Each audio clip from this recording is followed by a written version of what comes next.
going on, guys? Welcome back to another Game Time Discussions. I'm Emery Cuzzy. I'm sitting here with Cameron Selby, and we're going to be doing the edge position for the 2025 NFL Draft Prospects. Very fun position.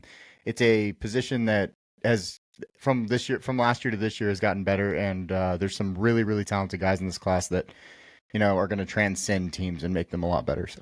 Yeah, it's a whole lot of fun. We're getting down to the nitty gritty, finishing out the defensive prospects this week, and we'll have all positions covered. Please go check out other, especially offensive positions. Those are all already out, and we've already released some defensive ones. Please check those out.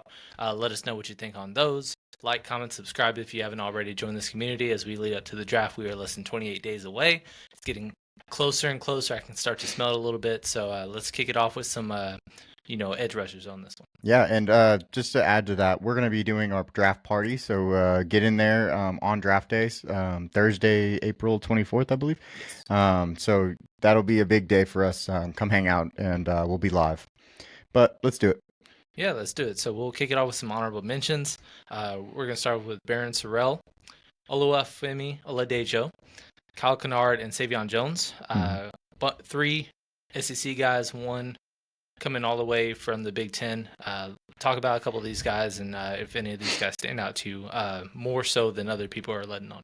Well, I think if you just look at the board, there's a few names that should stick out naturally because you've heard them a lot this year. But we'll start with Baron Sorrell, who played for Texas. Texas has guys up and down their teams, so he might not be like a household name by any means. Like they have Alfred Collins inside. They have Simmons, who was a young guy, freshman for them this last year. So he, and then Anthony Hill in the back end. And then you look at their whole secondary, everybody in the secondary is good at football. So Barron kind of got overlooked as maybe just a player, but he is a really good piece to what their defense did, I thought.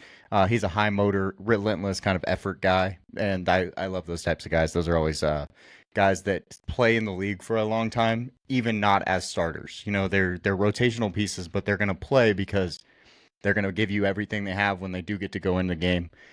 Good on third down, interior defensive line type of rusher, possibly, because he's a little bit bigger. Length, play strength was good. I thought he did really well at the Senior Bowl, and that was something that kind of pushed him as I watched him against other players at that level. I thought he looked really good. I didn't think he was and I don't think he's one of those one-reppers because he has so much effort in game. He does lack some speed and consistency off the edge.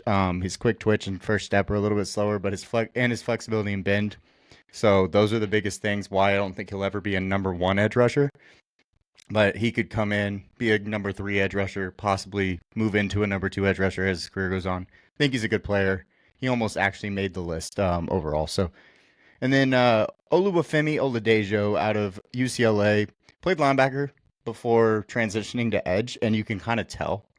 Very high athleticism. Effort is definitely his calling card also. But I love his versatility more so than anything. He's willing to rush on centers. It's hilarious. Like when we watched the Senior Bowl, he went in there and really rushed on centers.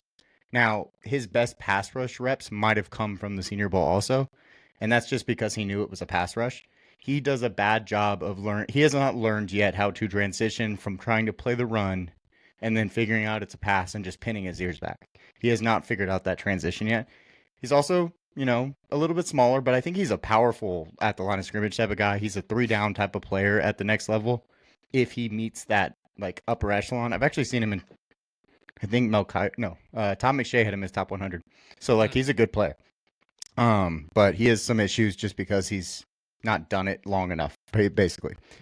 Right. Kyle Kennard was a AP second team All-American. He won a very big award. I can't remember what it was off the top of my head this last year for one of the Defensive Player of the Year awards. High motor, vicious hands, but I feel bad because Kyle Kennard is actually such a good football player, but there are so many things that hold him back when it like is talking about transitioning to the actual NFL versus like a college stud. And he did really well in college, obviously, but I see those problems hindering him at the next level. He doesn't have very good pass rush plan, and he's only an outside edge blitzer. He can't move inside. He can't do other things. I don't think he's athletic enough to do all those things, and he has high pad level and some flexibility and bend issues. So That's why he's not higher on this list, even knowing he might have more accolades than other guys. And that award that you were mentioning, that is the Bronco Nagurski Award, Right. who's awarded to the top defensive player in the country. So, SEC Defensive Player of the Year as well. And like you said, consensus All-American. So Yeah. he definitely did have the best overall season from a statistical standpoint of these four right here. Yeah, and then the next guy, Savion Jones, is probably going to. He's a tweener. He could play interior defensive line. He actually played interior defensive line at the Senior Bowl, and a lot of times when they do that, that's because the NFL wants to see it. So I think he could move inside. He has some strength and power for edge, but I don't think he's a great pass rusher by any means because of the fact that he's more of a strength power type of guy, probably an edge 2 and 3, more so than an edge 1. But we'll see what comes of it. I think he lacks some counter. I think he's lateral quick. He's got good lateral quickness, but I think he lacks some athleticism. And so with him being a tweener, I don't know exactly where they're going to put him, but if he plays edge, I think it's more so on first and second down, trying to stop the run and then coming off the field and letting someone else get after it. Or maybe he's a sub package interior defensive lineman type of guy. Right. Yeah. And so all four of these guys have really good shots at being good depth pieces for middle to late rounds. Obviously, a couple of these guys are more tweeners or kind of hard to place, but and then obviously, like you said, Kennard is specifically pass rush inclined, going with 11 sacks last year, so did really, really well, made the most of his opportunity. But all guys that just could be solid value picks depending on where they fall. Yeah, Femi is the only one that I think actually has a ceiling of a edge 1, but he's just so raw that it's like you have to project that so much. And some people are. I'm just not going to do it with him because I think there's other players you could project to do better, possibly. So that was kind of my thoughts on that. But I do think that this is a really good group. Lots of fun players to talk about. It's a really deep edge class. So we're going to, Yeah, and we'll start it off. There's 15 guys we're going to be ranking, and we're going to kick it off. Jared Ivey out of Ole Miss, and then Josiah Stewart out of Michigan. Two guys, has some age, but experience in that regard. Fun, and also both had monster years, especially PFF-wise, both above 90 overall, which was top 12-ish in among all edge rushers. Well, we'll start with Josiah Stewart. I mean, I want to talk about him because we did just post about him on X. He was a guy that had a 27%, it was 27.7% pass rush win rate, which is just absolutely freakish and insane. But he is a guy that kind of has that issue of he's an outlier, being 6'1", having some shorter arms. That kind of scares me more so than anything with him. And I know some people are willing to push him higher and take the chance on him, but we can't take chances on everybody. We talked about this last show where we have a Jalen Walker and we have Donovan Ezaraku, who we'll talk about in a minute. They're all sub, guys that are going to be outliers. Even Nick Scorton is 6'2". So we can't take chances on everybody. And so I'm not going to put my eggs in the basket of Josiah Stewart. I don't think he's a bad player. I think he does a lot of really good things. I thought the game against Texas when I was watching it, because as a fan, that's a game to watch from Michigan, Texas, early in the year before we knew Michigan was going to be a 5-loss team. He looked like the best player on the field, and they have some freaks on defense. So that was something that I thought was good. He's a high motor, pretty athletic, but it's also, he's got the build issues. So he's a scheme-dependent player. He's probably only a 3-4 outside linebacker. Issues against the run because, they're just bigger and stronger than him. He just doesn't have that girth. And he stops his feet often. He wins a lot versus tight ends. And I saw that often because I think people thought they could just block him with the tight end, But when he played Texas, he had both Texas offensive linemen kind of, he was doing pretty well against both of them. So I thought that was good. But once again, he's 6'1". So there's some issues that I have to kind of think about before, because he had a pass rush win rate of 27, but he also only had a pressure per snap of 16.7, a whole 11% difference, right? Which is not what you want to see necessarily. And then Jared Ivey. Jared Ivey is a older player, like you were talking about. He's played on that Ole Miss defensive line, which was just freakish. I mean, they just had guys everywhere. He is one of the guys that could end up being an interior guy. He's 275.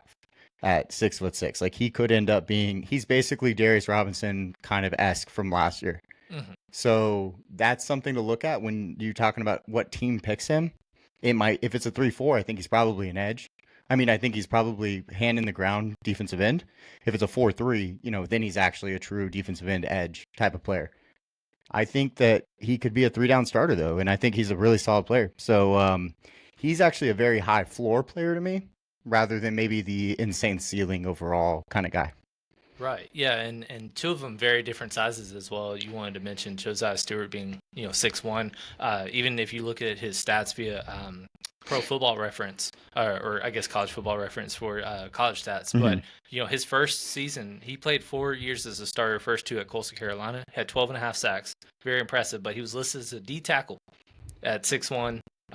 250 wherever he was. I bet you he was even lighter back then. Yeah. And then he went to linebacker, and then he went over, transferred to Michigan, then played defensive end. So positional flexibility, at least he was able to be in multiple spots. 3 of his 4 years, he had at least 10 TFLs, which is pretty solid.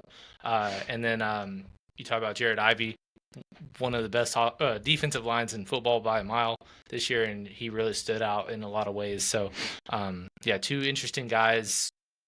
Going to be interesting to see where they're placed, like you said, going forward. Yeah, I think that the fit will matter a lot with both of them because they're both fit type of players, especially when you talk about Jared Ivey and where he gets drafted will matter how literally what position he plays in general. But next up, we're going to talk about 12 and 13. First off, we'll talk Landon Jackson. Arkansas, everybody's seen Landon Jackson's crazy, slow motion hands and stuff like that on the bags. Well, he got better. Don't worry about that.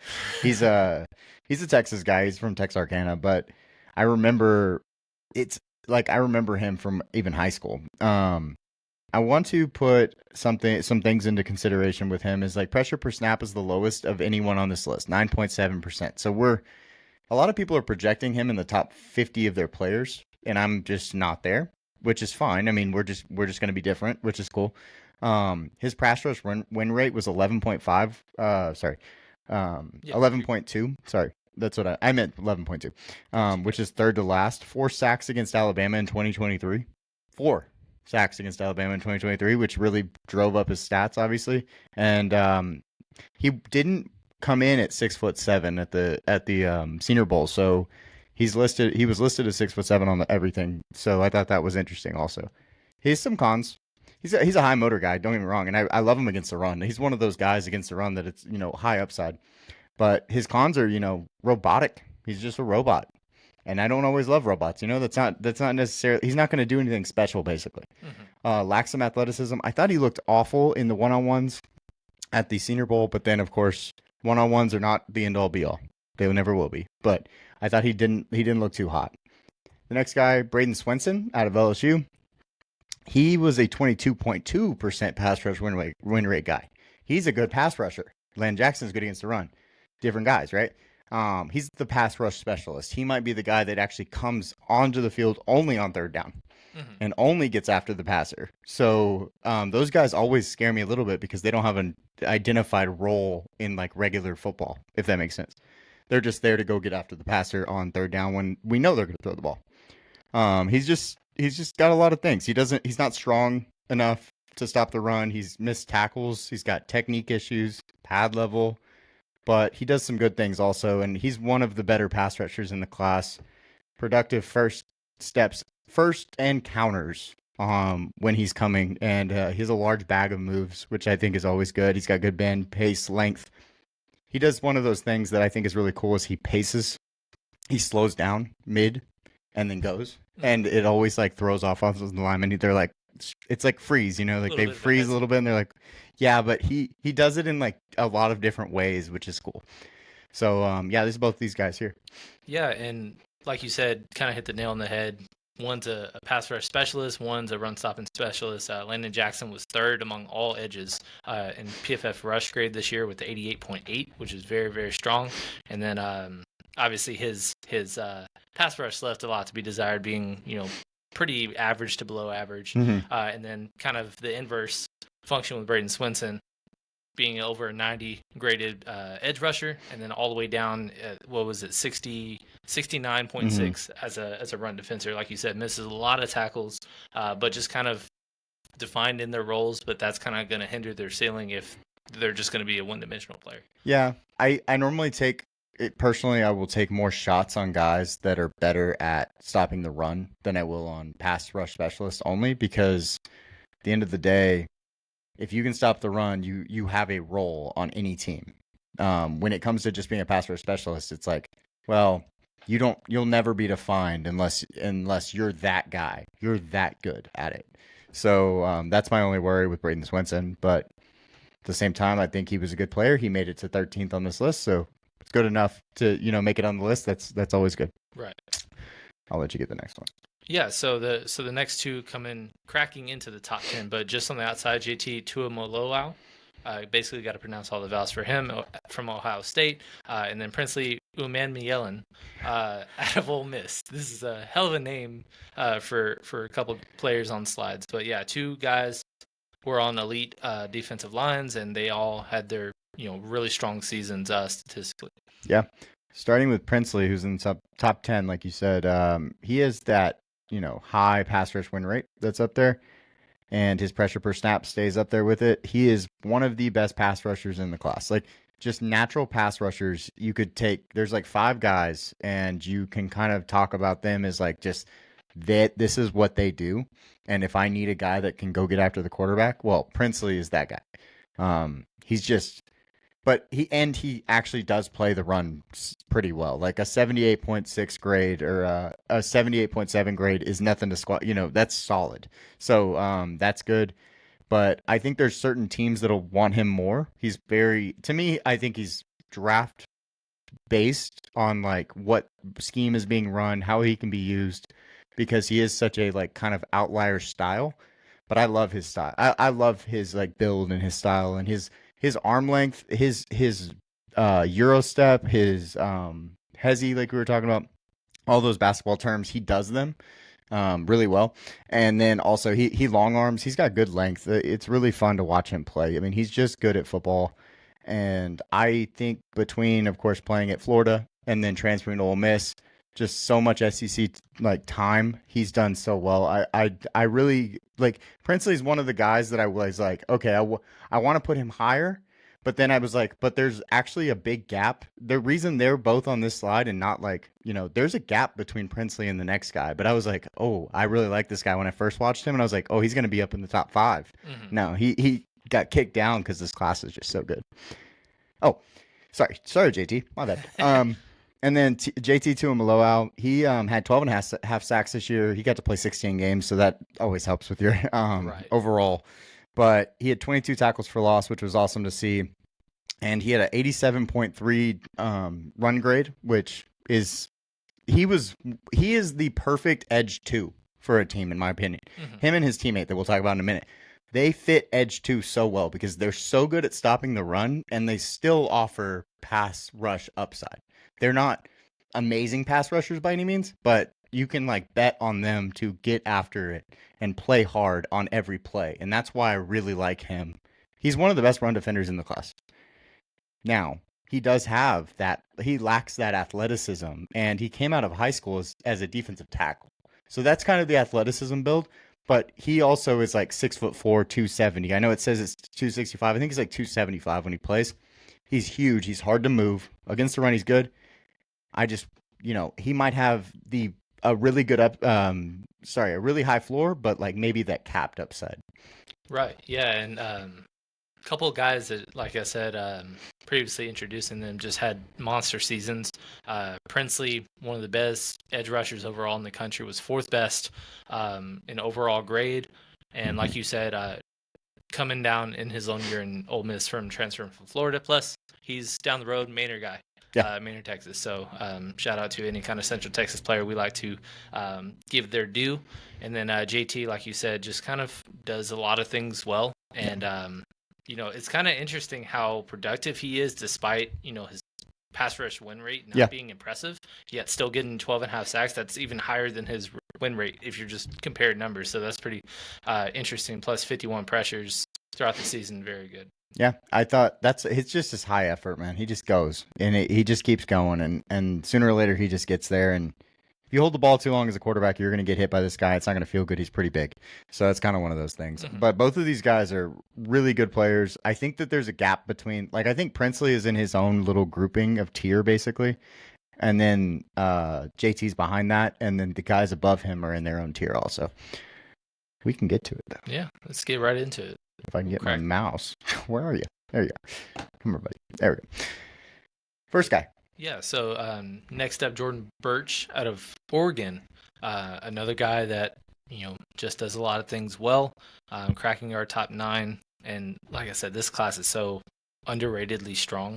But yeah, tell me more about him. Jordan Birch is a top 40 player on our big board. And we might be the only people that see him that good, which is fine. I don't have to align with anybody. I'm just saying, like, I think Jordan Birch is one of our biggest stands because I don't get it. Okay, we're going to talk about some guys on this list that have, including like Landon Jackson, but that came out of high school with very high pedigree and then, are really good athletes with high ceilings and all these things. But we're talking about all the other guys and not Jordan Birch. And I don't know why, because I thought Jordan Birch was awesome. He's a 5-star, like I said, when he came out of college. He played in 10 games this year, had 11 tackles for loss, 8.5 sacks. He's gotten better every year, and I love seeing that, obviously. Right. His pros, he's a freak athlete. He is. He's a grown man. He has grown man strength. That D line just had grown man strength. I tell you what, they were freaks. But he's a 3-down player. He could move to 4-eye because he is so big. I mean, he's 6'4", 280. Like if they want to move him to 4-eye, fine. I get it. But I think he's best as a 4-3 edge.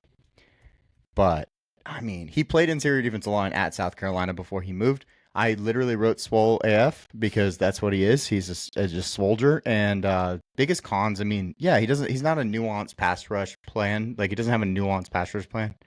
But if he goes, you're going to have a very, very difficult time stopping him. And his other issue is, like, just kind of bend. His bend is bad sometimes, but God, this guy's so good to not be on anybody's top, 50. And of course, he's probably top 70 on most boards, but I mean, he's so good at football, and it's just tough for me to just not see him that often. Right, and a lot of people might kind of gravitate a little bit towards the age. I Yeah. mean, of all the guys we're talking about 19 names, even including the honorable mention. He is the oldest of the bunch. On top of that, the lowest graded run stopper. Yeah. Among everybody as well. So it's not like even though we are above the field on him, comparing and contrasting lists and rankings and stuff like that, it's not like he's without flaw. But yeah, for sure. There's a lot to like there and a lot of raw upside that I just think that can be capitalized if going to the right situation. Yeah, and it's 68.1 run grade. Like, if you look at how PFF grades, like a 50 is where about average is. So 68.1 is still really good. It's just we're talking about the best of the best, and he's just not the best at that type of thing. So I get it, but I don't think that's a terrible number. It's not good by any means. I'm not saying that, but it's definitely not like the worst thing in the world because people are talking about moving him to 4-eye. If he has to move to 4-eye and they think he can play there, he's going to have to stop the run a lot more than he does now. Right. Next guy.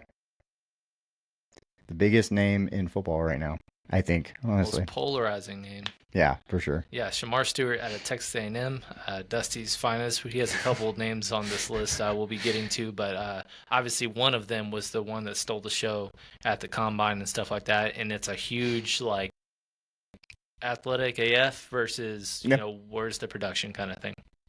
4.5 sacks and 12 tackles for loss in 37 games. 37 games. 37. He has 4.5 sacks and 12 tackles for loss. I'm a very big believer in production over athleticism because there are so many, it's such an outlier to get a guy, especially, and I'm not saying if you pick this guy in the beginning of the second round, that's a great price. But this is more of one of those things where we're hearing him possibly go in the top 15. And I'm like, okay, if you're going to go pick a guy like this, there are so little people that have done well at being unproductive, but then coming into the NFL and becoming productive. And I'm not talking about, Trayvon Walker, who actually was more productive, but he played 4I at Georgia because Georgia screws their players. Because we all know all the stories about how Georgia does it. This is more of a he had 4.5 sacks, and we're going to be projecting him to be this good. There's one player in particular that has actually done it, and that's Daniil Hunter. Mm-hmm. You know where Daniil Hunter got drafted? In the 3rd round. So pushing him to the highest point, basically, on the list and putting him in the top 15, possibly even 7, possibly even, I don't know, Raiders aren't going to pick him, but 5 maybe. Like, people think he could be one of the top 10 players taken in this draft class. And I'm more nervous about that than anybody else, I guess. Yeah, it's one of those interesting things, especially because that profile of a prospect has kind of more or less busted more often than others. And you're talking about the uber athletic guy, not productive, but just all upside is what you're drafting for. It's been propelled. We've seen like Trayvon Walker after basically 0 sacks be taken #1 overall, and which he's been good, but because he was drafted before Aiden Hutchinson and being drafted #1, it's like it's just kind of one of those things that's always going to stick with you. Isaiah Simmons, kind of one of those guys. Like, man, we're just kind of really jumping him up very, very high, and it just makes me a little uncomfortable, especially because it's like a lot of analysts and experts that we're comparing big boards to, a lot of them have him in the 20s. Yeah. So, and yet he's still being jumped up, and it's like, I don't know what you're seeing that we're not. Because at the end of the day, a 40 time shouldn't be, justifying this edge versus that edge when this edge is double-digit sack seasons and provides the upside that this guy has not shown yet, and you're just straight up projecting. That's all it is. And there's going to be another guy on this list that I'm going to. So Shamar's not the only one that is going to be uberly athletic with less production, but we're going to take a stand on one of those guys and not on him, basically, is how this is going to go. And with Shamar, like, he has all the tools. I'm not saying he doesn't have the tools. Everybody knows this. Everybody actually probably understands the risk versus reward with him. Somebody will take a risk. Somebody will take the risk. And I don't know who it's going to be. Someone with probably a secure job that can take the risk and try to draft him. His RAS score was a perfect 10. 10.0. Yeah, he was the most athletic person since 1998 or whatever 1987 it was. Is 1987, sorry. So, 40-year sample size, essentially, of, this relative athletic score, metric that a lot of people are really gravitating towards now. And he's #1 out of thousands of DNs that have done this. And, we're still a little reserved, even being #1. 4.5 sacks, guys. Yep. Just want to remind everybody. Let's talk about a guy that had a ton of sacks, though. Let's do it. I'll let you go. Yeah, so Donovan Ezeraku, he's kind of a name that's kind of really sneaking recently into the first round and even a little bit higher. A lot of these guys in their draft stock between, we're talking Shamar all the way to basically #2, it's just kind of mixed bag and preference in terms of draft stock and where they're going. Who is the second edge over our #1, which if you don't already know, you'll know in a short time. But Donovan Ezeraku out of Boston College. Tell me about him. Well, I mean, he's a pretty easy sell, right? I mean, look at the production on the screen. 16.5 sacks, 20.5 tackles for loss. Of course, he played in the ACC. Whatever, who cares? First team All-American, one of the best. Just overall pass rush plans. Like, he is pro ready. Right, that's why he's getting pushed up. I mean, he was 38th for us, I want to say, in our first big board. He'll move up a little bit, but that was pretty solid considering that he now is probably like in the top 20s for some boards, especially without the name value or anything like that. He has high motor, long arms, which help him because he's only 6'2.5", which is an outlier. We keep talking about those outliers. We got to keep pushing that. Well, he has the long arms, so that kind of derails that whole theory. He has really nice counters. He's got a swim, a swat, a bend. He can bend, he can spin, speed, whatever he wants to do, he can do it. So that's always good to see. But his build's a little slender. He, may lack a little bit of quickness and strength. He's not necessarily the greatest athlete. He might be one of the best technicians in the class, and that's always super important because those guys are more pro ready, higher floor guys, and that's what he's just good at football. Yeah, and I don't know if you mentioned, but it's on the screen. Ted Hendricks Award winner. I Yeah. think that's the #1 edge rusher Yeah. in the country. So, yeah, really like him. He has production. Obviously, he's really kind of risen up in recent weeks, and it's not like we were way early on him, but it's like there's people I think overcompensating for how low he was ranked previously That we're late. that were Yeah, late to the late. party, whereas we're just like, well, we're here, And he's still and he's gonna in be this around range. here. Yeah. But yeah, that's another one that kind of feels a little good to know we were on a good side. Yeah, I mean, I saw him at like 16 on PFF, and I'm like, okay, that's a push, because like there's a lot of really good football players in the top 20. So I think he's a good football player. Don't get me wrong, it's not that. I just think he's more closer to like the end of the first round and the early second round rather than mid first rounder kind of guy. I think going to the Eagles or something like that would be really cool, a really cool pick for them. But we'll see because there's going to be a lot of edges going off the board in that range, and we'll have to see which guys are going to go to what teams. It'll be really fun. That's going to be one of my favorite positions to watch, like matchmaking. Yeah, especially, I mean, it really kind of kicks off at 15 Atlanta. A lot of people have an edge, and then right from that moment to like 28 to 30, there's going to be like 5 or 6 off there, and I have no idea what order they're going to go in, but they're going to go somewhere. Yeah, or who they're going to. It's gonna be one of those things where when we do our final mock and we're comparing and contrasting, where we're gonna get the position right on like 4 of the 6, but we're gonna get like one match. Yeah, one right, one player to play. If we get 2, I consider that a win. Hey, I'm with you. I'm with you. Next guy up, I think it's one of your favorites, actually. Yeah, I mean, Jack Sawyer, Ohio State. Obviously, like we mentioned his teammate JT earlier, but he just feels like the Aiden Hutchinson of the group, of just like he doesn't wow you, but he's just like so good at football that it's just like I don't see a bust scenario at all with him. I think I'm completely with you on that. That's a absolutely phenomenal point to make, because with Jack Sawyer, like everybody has him much lower on their boards, but I'm like, hey, like if you're gonna just take the best floor in the class and you're not talking about number 1, like Jack Sawyer is possibly that best floor, because he's the most high end edge 2 I see on this board. He has upside to be a good to great pass rusher. He's not there yet. Don't get me wrong. Like that is not what he's good at. He was the number 1 player in the ESPN 2021 class.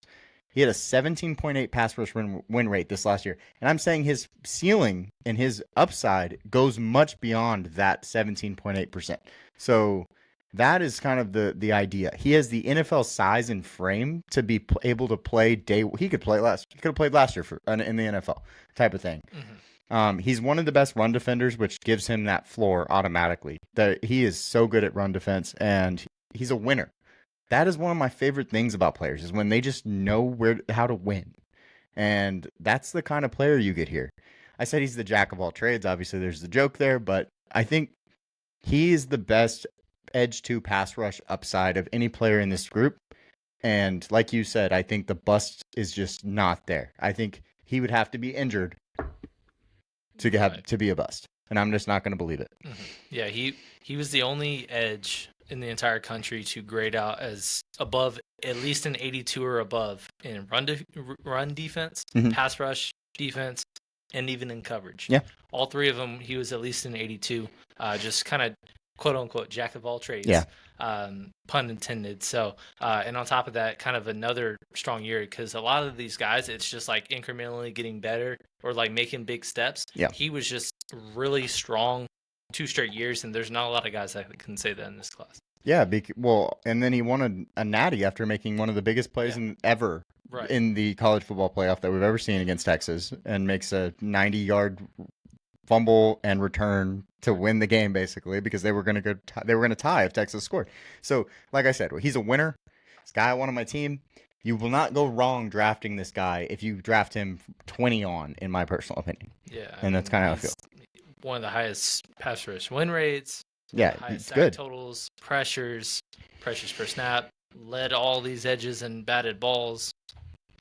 Like, he didn't do anything wrong, and yet a lot of people have him as a late 2nd round pick. So I would love that. Value pick is where I'm at with him right now. Yeah, he'll be one of our favorite picks come Saturday, I guess, when after the first 2 rounds or at first 3 rounds go through, because we'll be like, wherever he goes, you probably won. He'll probably go on Friday. You don't think?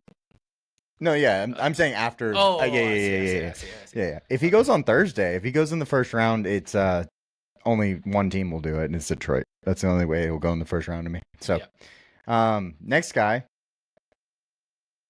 Nick Gordon, the other Aggie. Yeah. This one had a little bit more production, still kind of a similar thing of like, feel like we need to see a little more, but he is also the youngest among all these guys. Get in depth a little bit more why he cracked our top 5 and Shamar did not. At 19 years old, Nick Gordon had 10 sacks and led the Big Ten.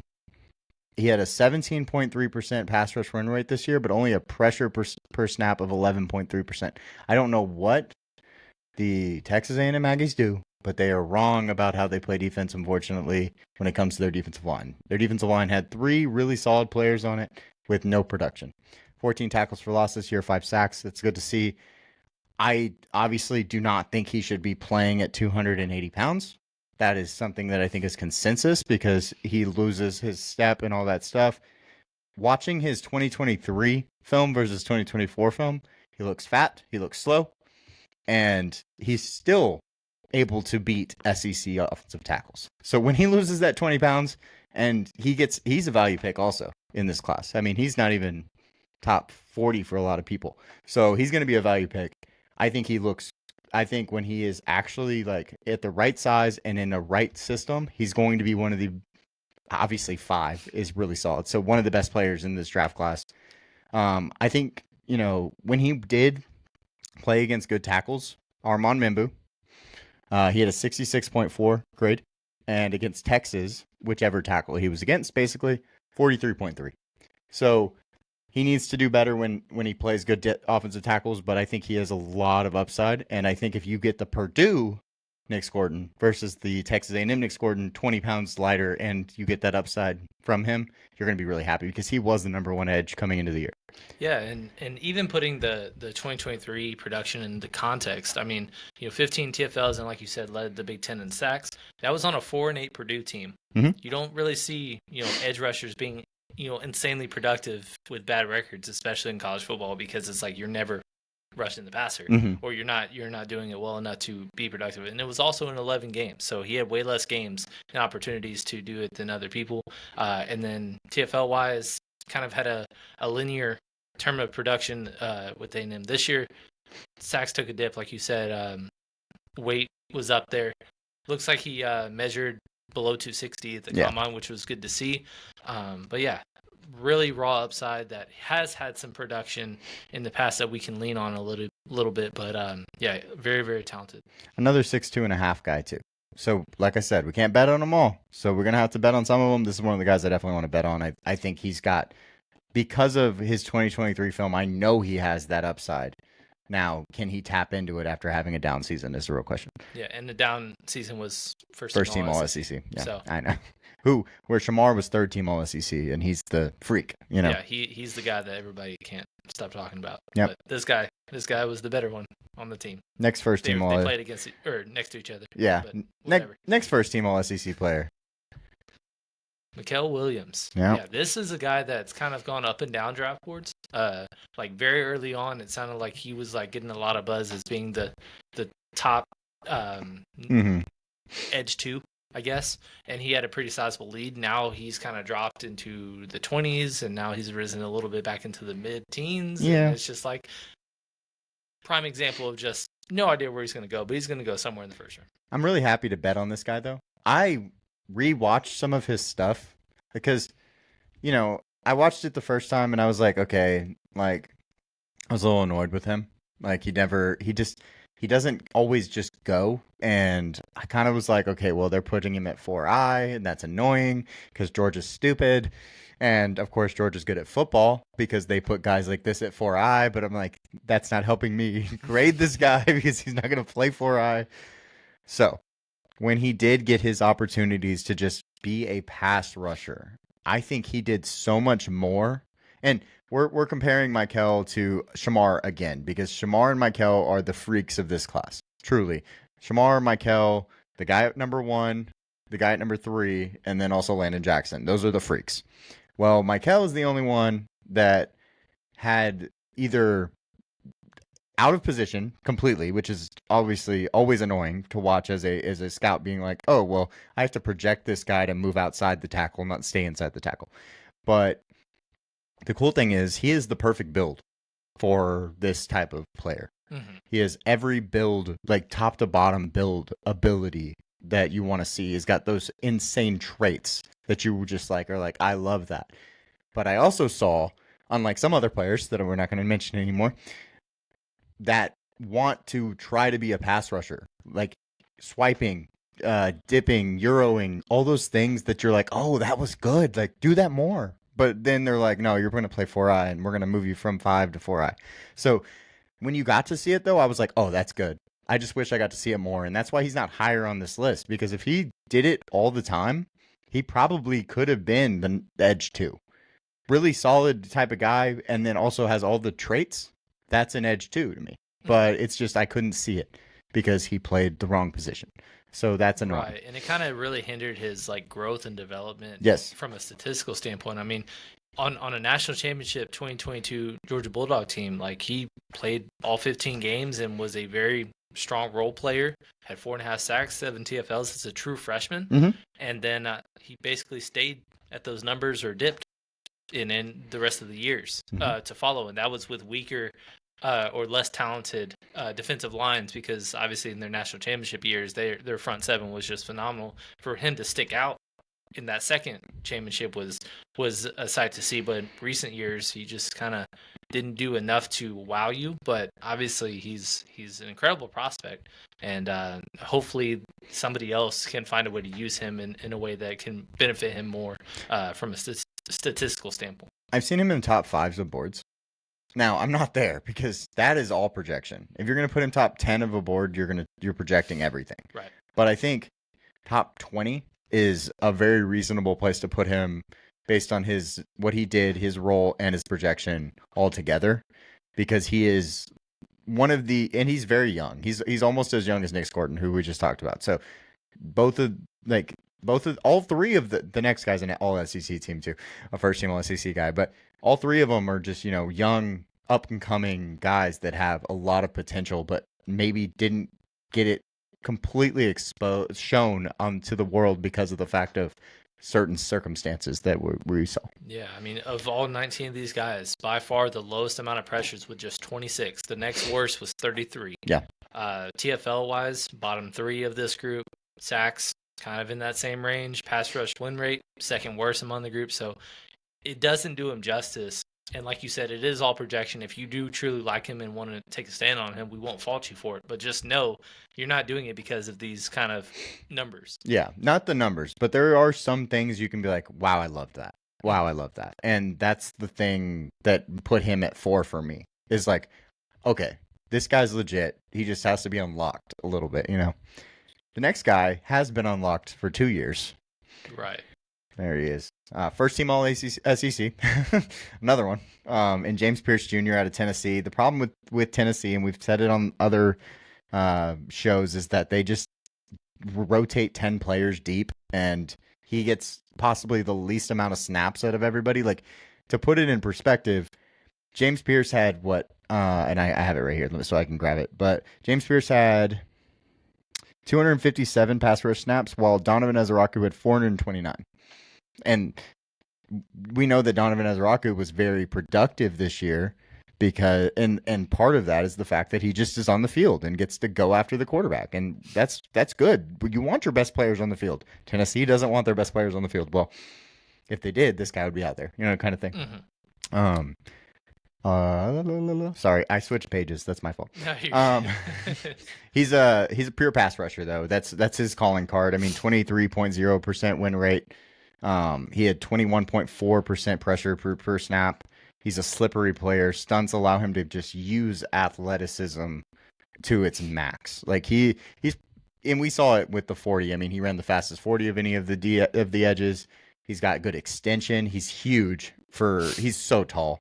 for what I expected. Like you're like, okay, James Pierce, he's 247. Well, he's also 6'5", and I'm like, okay, then add 20 pounds and put it on his frame and let him do the same things, but also stop the run at a really high level, which he had an 84.2, 84.1 run grade, so he was good at that too. Yeah, and he's a guy that came into the year with the expectations because he was a preseason top 10 pick, Mhm. and he played well enough to be a now 2-time first team All SEC. But again, his team didn't do him justice because he wasn't on the field enough, and maybe they would have had a better outing to end the season, or been in Yeah. better standing had he played as much as he probably should have. But yeah, really just 2-year sample size, but an elite 2-year sample size between the two. And there's character concerns reportedly that are making him drop down to where he's a fringe first round pick. And at times it's just like, pick the guy, because Jalen Carter was the best prospect 2 years Jeffrey ago. Simmons, Jeffrey Simmons, one of my favorite guys, Yeah. fell to 19. Many guys, character issues. It's a product of just being young, immature, and Right. not being at a professional level. Not all of them should be dropped because of certain things, unless there are legitimately Randy Gregory-esque issues. Exactly. Yeah. So yeah, he should be a fringe top 20 pick, and people aren't really placing him there right now. And if he did go higher than mocks at the very end of this process, project or expect, like, don't think that that's a reach by any stretch. No, absolutely. He will possibly, like, I could see 19 to Tampa Bay. Yeah. would be really cool. I think Atlanta would be cool. Like, but it's just, I don't think he'll go there. He'll probably fall to the Eagles and they'll just snatch him up, and we'll just be sad because the Eagles get another one. He's not. Oh, maybe it'll be Michael because he's from Georgia. But you know what I mean. Like, one of these guys is gonna fall to the Eagles, and we'll just be sad because they get to pick at 32. And yeah, it is what it is. But no, James Pierce is a really solid player. He does some of the most amazing pass rush moves. We talked about Princely Umanmielen earlier. James Pierce is the better pass rusher, if we're just talking about pure pass rusher, even over the rest of the whole group, in my personal opinion, just as pure pass rusher. He's that good. Yeah. And I wish he played more. Next guy is... Yeah, now we're in the top two. Yeah. This is the productive guy. If you're just going to lean on productiveness and just ride with it, good old Mike Green from Marshall absolutely just crushed this year. Over 17 sacks and All-American honors, right? Or second team, yeah. Okay. He went to Marshall, and he's second team All-American. Just, give him his due. He's the only guy to be above a 90 in both pass rush and run grade among all edges. And, yeah, he did everything right this year. He also had 2 back-to-back 90-plus grades between 2023 and 2024, 90.4 in 23 and 92.3 in 24. So, yeah, he's consistent. He had 17 sacks, which is the national sack leader. He had 22 and a half tackles for loss, only second to the guy in the first position on this list. Yeah, if you want, like you said, production, there it is, right? Quick twitch. And I think something to preface is he played wide receiver at Virginia. This was before the rules changed, but he transferred from Virginia to Marshall, and he had to take that year off because the rules hadn't changed yet. The next year they changed, so he got screwed on that whole deal. But whatever, it is what it is. He's an insane pass rush moveset. He's completely ready, like technique wise, for the NFL. He shoots his hands in the run game, does a really good job. Some of his cons: competition. At Ohio State, he had a 71.4 grade overall, but he only had 1 total pressure. It was a sack, so that's cool. But it was only 1 pressure. He did not rush on the Josh Simmons side. I know a lot of people want to say he did. He didn't. He rushes on the other side. He rushes against the right tackle, whatever. But he could add some mass to his frame, but I think he's just a fantastic prospect. And I think, coming from a small school, he might be getting a little bit disrespected, but he's got a very, very solid floor and an even higher ceiling just as a pass rusher in general. Yeah, and you said he was the guy that won the Senior Bowl, right? Like, so one of for sure. Because early on he really stuck out, constantly making plays and running rising over his stock. Josh Connerly. Yeah, I at least know that he was the biggest riser among the position, at least. So people were, late to the party if you were. Obviously, he made you eat your words. But he is 23 to start the season. Don't really know anything about his athleticism because he didn't really test at all, other than doing, really strong bench outing with 28 reps. But yeah, he was the number one graded edge for a reason. Good everywhere. Essentially, it's just, can he do it on the big level against great competition? That's the one concern, if there is one. He was top 10 on our big board just before the combine, and he isn't not going to be moving outside of that top 10. I don't believe anytime soon. He's not going to catch the first guy though. That is what it is. Like, the first guy is in his own little tier. Our number one overall prospect, not just edge prospect, Abdul Carter out of Penn State. I mean, there's not much more to say about just him. He's just him. He's a first-team AP All-American. He moved from inside linebacker to edge this season. His only bad game, which was a 43.9 grade, was against West Virginia in the first week, and that was against another All-American in why am I blanking on the left tackle for West Virginia? The big white boy. What's his name? White Millen. Yeah, White Millen. Thank you. So he had that one-off game, and then he went on a tear and was one of the best graded players for the rest of the year. His 92.4 pass grade was the first of all players.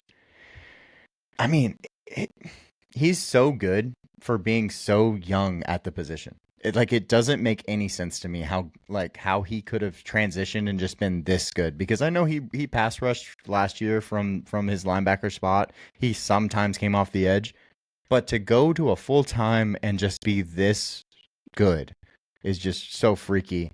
And he's a raw player, but he's a quick learner, obviously. From week 1 to week 2, I mean, he learned a lot. And he's got his stutter. His stutter step is on a different level. Like, it might be one of the best moves in the whole class. His speed to power is so good, and he has so much power, which is so impressive for going from linebacker to edge. And he might be, we talk about, blue chip players and ranking them against old players that have been in the past. You have the Myles Garretts, you have these Aiden Hutchinsons, of course, and the Trayvons. And who's your blue chip guy? Well, Abdul has put his name in that grouping. I don't know that he's obviously at the top of that grouping, but he has the upside to surpass those guys, kind of like how Micah did. And we know Micah didn't play edge until he got to the NFL. Well, we've seen it with Abdul at this point. So that's kind of how this all goes. And I'm really excited for Abdul Carter at the next level. He's going to be either a Titan, a Giant, or a Brown.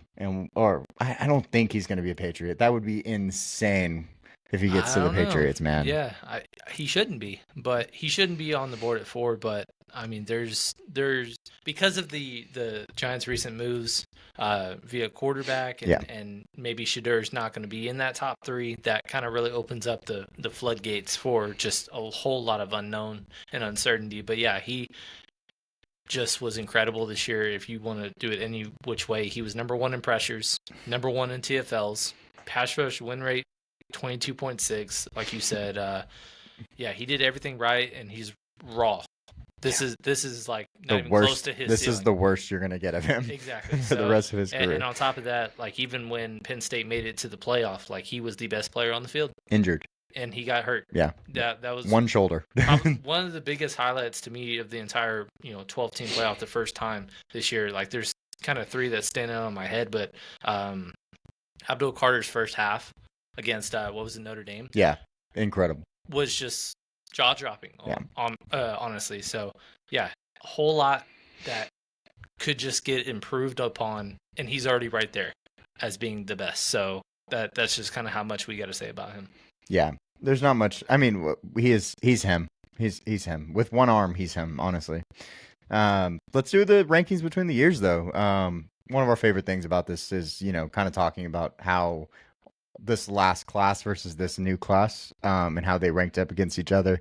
2025 took up the top 2 spots, but then you got Latu, came in from UCLA last year. He plays for the Indianapolis Colts. got another 2025 guy in James Pierce. I'm glad that this one's more mixed than some of the other ones have been. But then you have Dallas Turner, Jared Verse, both guys. The top three guys from last year were up there. And then there's a pretty good run on 2025 guys. Chop Robinson makes his way in there, but then 2025 kind of takes over. Chop Robinson at 9, right above Jack Sawyer and Donovan Ezraku. And then, yeah, it's a fun group. Yeah, it definitely is. And a lot of just, complete unknowns with just raw upside, but just I don't know how it's going to turn out. And again, these are like how we ranked him going into the draft, not what we would rank him now, because Jared Verse, obviously after his strong year, he would be higher, rival being Edge 1. But the most interested thing I was going to say was just going into it, were you going to rank Mike Green higher or Latu, because that was your guy last year as well, and putting him above that just really puts an emphasis on how much we believe in him. Yeah, I think some guys just are special, and Mike Green has shown that he's pretty special, and he can do it at a very high level, even if it's like going to the Senior Bowl and showing that he's not, just some small school guy. Like he's him, and I'm really excited to see how he does. I can't wait to see who he gets matched up with, because he's probably going to go to a good team. He's not going to go to a top 10 team, most likely.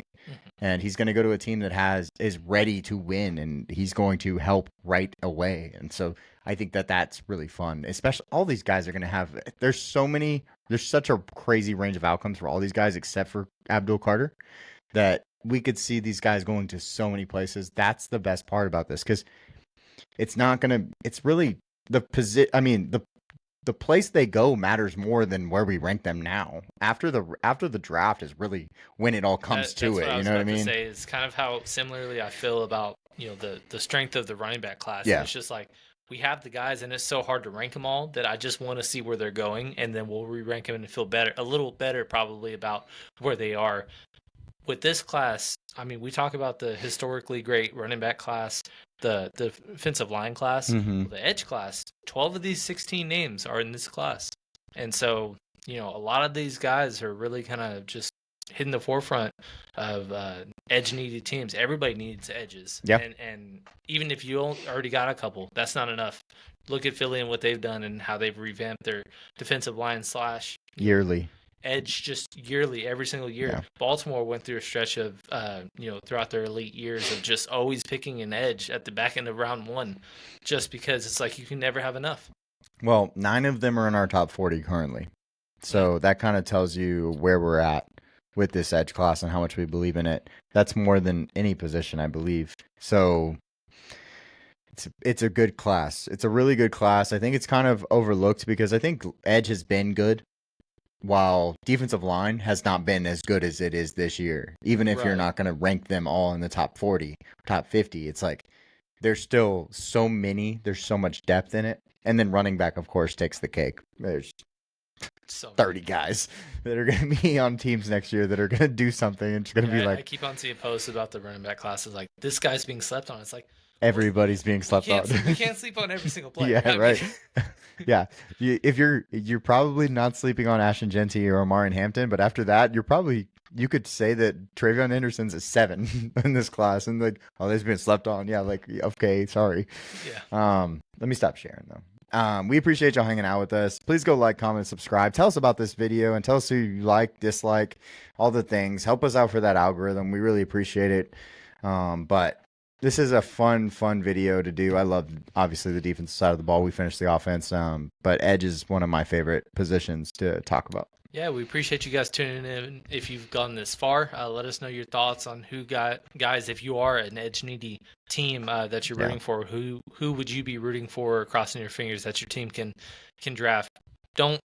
Abdul Carter doesn't count, because unless you are in the top 4, you don't even have a shot at him. Yeah. But everybody else, literally, if you are in the top, or if you are the 12th or 13th pick, every one of these guys will be on the board, other most than likely. Maybe one, if somebody's reached for, is going to be on the board.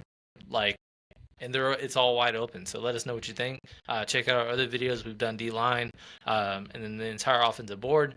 Going forward, we're going to finish out the defense the rest of the week. Please tune in for that. We're going to be doing more mocks, reactions, and then we're going to have our final mock in a couple weeks. We got less than 28 days till the draft, like I said, and then we're going to party while we watch it live and unfold. Yeah, absolutely. So we'll see you on the next one. And yeah, thanks again.